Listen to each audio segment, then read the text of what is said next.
Hello, Game of Thrones fans. How are we?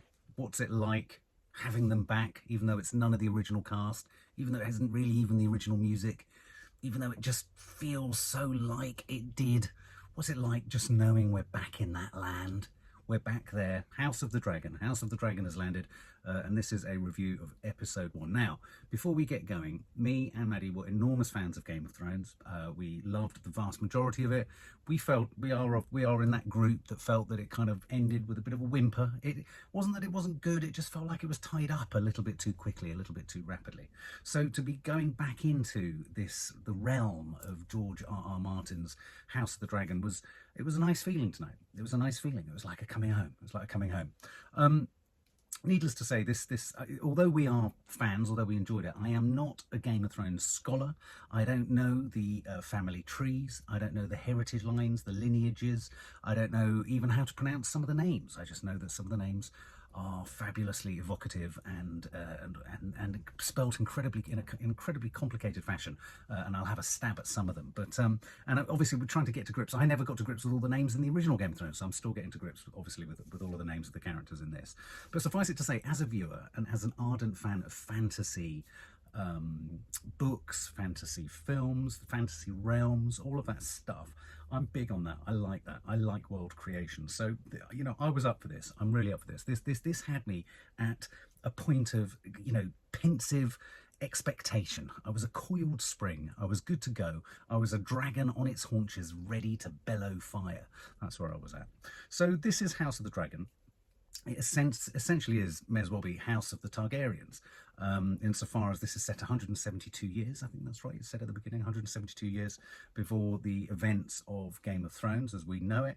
And there's a great line at the beginning that the only thing that could tear down the House of the Dragon or the House of Targaryen are the Targaryens themselves, or the dragon itself, in a sense. Now, I felt as this got going, it felt a bit jolly hockey sticks. I felt the camera was sort of, was kind of crabbing along, and it was sort of tracking along, and everyone was sort of trotting along, and, the young Princess Rhaenyra, is it, or Rhaenyra? Again, I can't pronounce her name, played by Millie Alcock. I have to say, Millie Alcock, who played the young princess, I thought was sensational. I've got a feeling we're not going to be with her for long. We're going to rapidly move on through characters pretty soon. But she was great. She rode in on a dragon. The dragons looked good. The dragons didn't look so CGI. It was pretty CGI. It's a difficult thing, CGI, isn't it? When one says, oh, yeah, you could see the CGI. Well, it is CGI. We know these places don't exist, so you're always going to see the CGI, because without CGI, you wouldn't be looking at anything. So it's kind of hard to deny CGI when CGI defines a place. So as CGI goes, I thought it was pretty convincing. Flying in, riding in. She got off a dragon. She stank of dragon. I thought that was a nice little detail. The idea that we stink of horses when we get off horses, but to stink of dragon. And the way in which Paddy Constantine, as the king, sniffed his daughter, Millie Alcock, the actress, and said, oh, you smell of dragon. Take a bath, you stink of dragon. So Millie, obviously, the young Rhaenyra, what's her name? Rhaenyra. So why are they so hard to bloody pronounce? So the young Rhaenyra, she's clearly our focal point for this series, or certainly one of our focal points for this series. There's Rhaenyra. We've got Rhys Ifans is in there. Paddy Constantine is the king. Paddy Constantine is King Viserys or Viserys.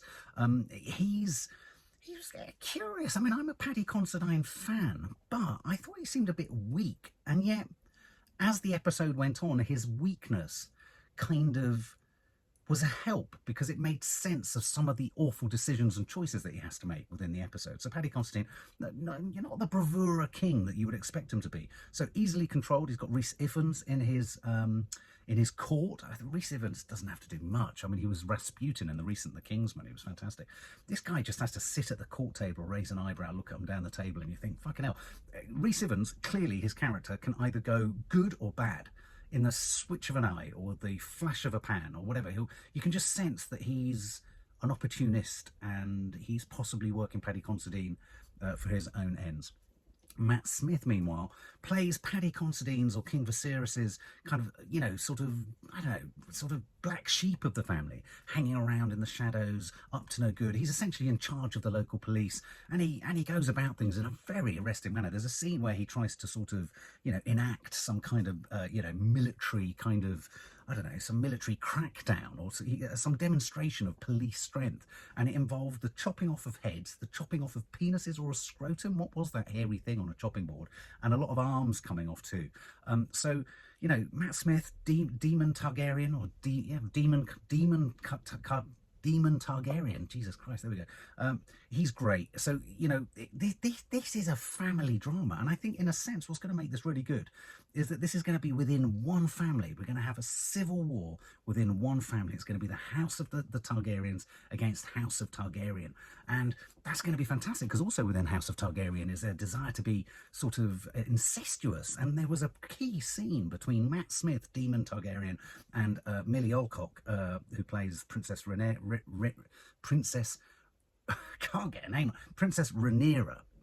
There was a scene where he put a necklace on her. Is the suggestion there, guys, that that there's a bit of, I mean, she seemed too young, but is that what they were trying to go for? Is there this, you know, like with Game of Thrones, the incestuous sibling thing going on there? It seems to be sort of baked into the Targaryen sort of mentality, doesn't it? It's revealed to us quite early on in part one that the king, Paddy Constantine, has got a sort of blister or a kind of infection or something on his back. It's an illness that needs to be kept secret, as Rhys Ifans' character says. Otto Hightower, Rhys Ifans plays. And all of this discussion, all of the debate around this episode, all of the beginning of this episode is about who's the heir, who's going to be the heir, is it a son? Paddy Constantine's wife is she's bearing child, she's about to have a baby. She's lost many children before, you know. Childbirth is a dangerous thing in any medieval setup, that's for sure.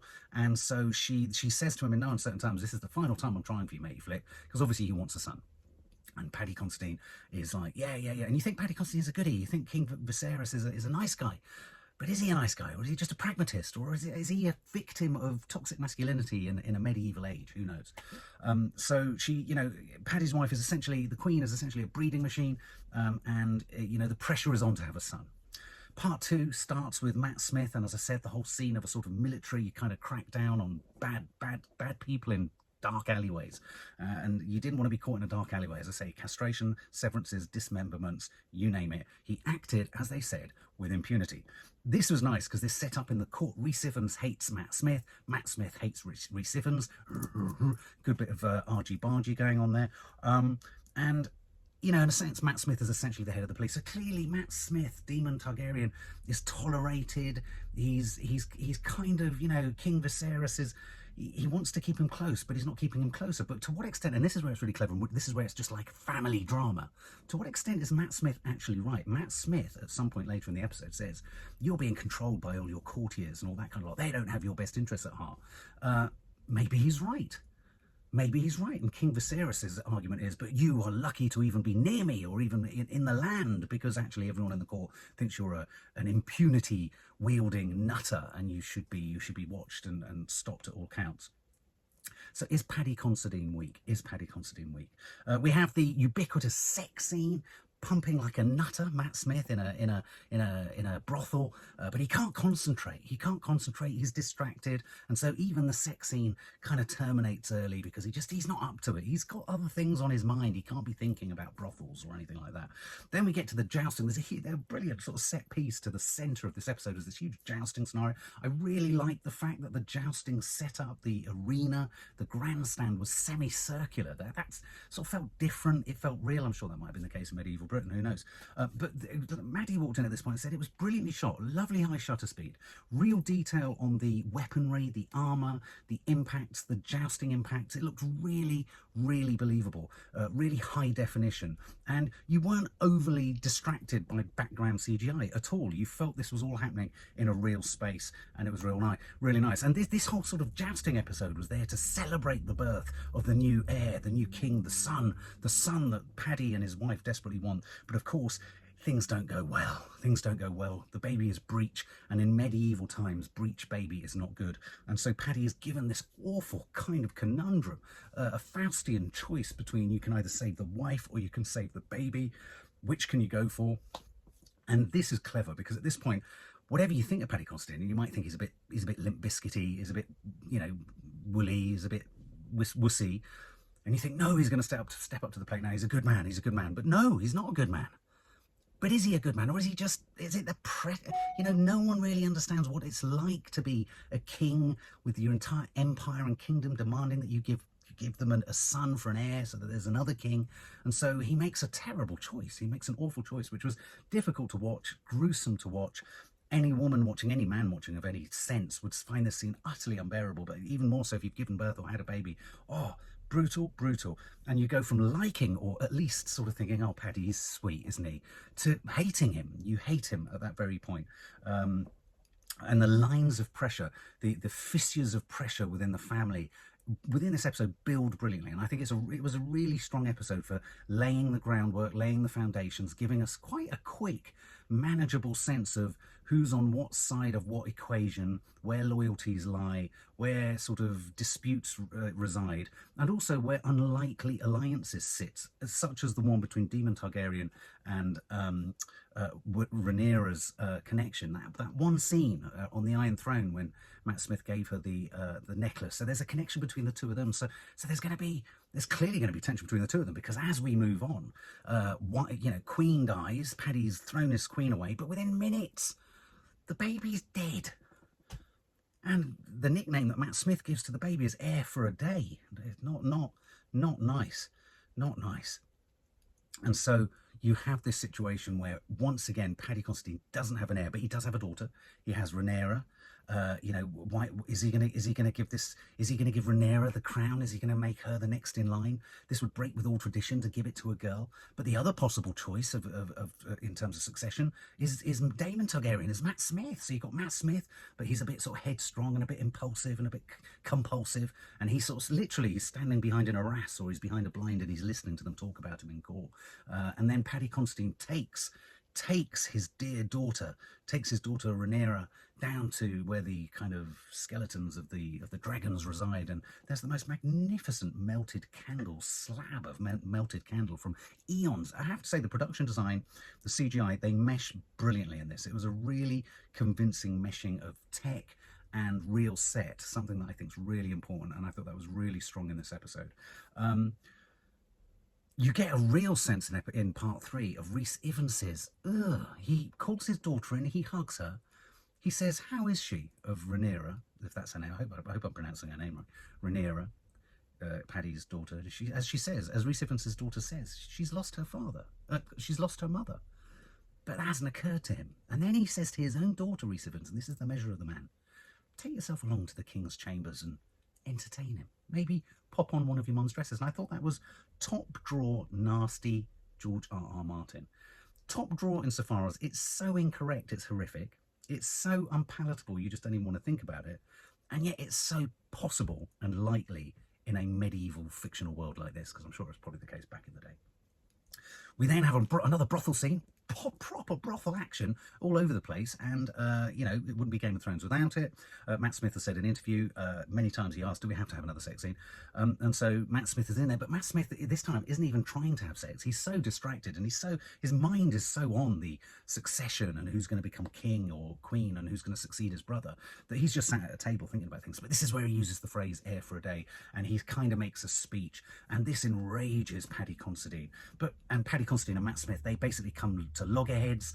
Paddy Constantine says to his daughter, he says to Rhaenyra, "It's going to be you, darling. It's going to be you. I've chased." So talk about making a realization a touch too late. His poor wife is just bled to death upstairs, and suddenly about 6 hours later, he's like, "Well, I made a realization. I've been thinking about getting a son for far too long." I think there needed to be a little bit more troubling thought, maybe, for Paddy Constantine's character there. We could have maybe done with a scene of interior sort of conflict for Paddy around that, I think. But anyway, so now Rhaenyra realizes she's in with a chance for the Iron Throne once her father dies, and little does anyone know he's got this terrible thing on his back, which means he's probably going to die much sooner. I think it just looks like he's nicked his back on the Iron Throne, though, don't you think? I think he even says that himself. But Matt Smith comes head to head with Paddy, and Paddy basically says, "You are a bad man, and how dare you say this, and I've defended you." And Matt Smith turns around and goes, you think they've all got your back, but they have not got your back. And the wonderful thing about that detail, as the family saga starts, is there's going to be a kernel of truth in both Paddy's side and Matt Smith's side. And therein lies the rub. So it's literally within the space of one episode, we are at the epicenter of an enormous family conflict. It's coherent enough, though I can't pronounce the names, and we understand the relationships, and we understand where the fractures lie and the fissures lie, and so it can now start to get more complicated. The dragons were good. The funeral pyre of the queen as she died with her baby, the dragon burning her with his breath, that was all good. The dragons are convincing. There's even a scene with Matt Smith stroking the side of the dragon. I didn't understand who he was showing his dragon to. I didn't know who she was. Do you guys know who she was? Brilliant. I thought everything about this first episode was excellent. I really enjoyed it. It really got me going. I'm in, I'm committed, I'm invested, and I'm really looking forward to episode 2. What do you think, guys? Are you in the same place?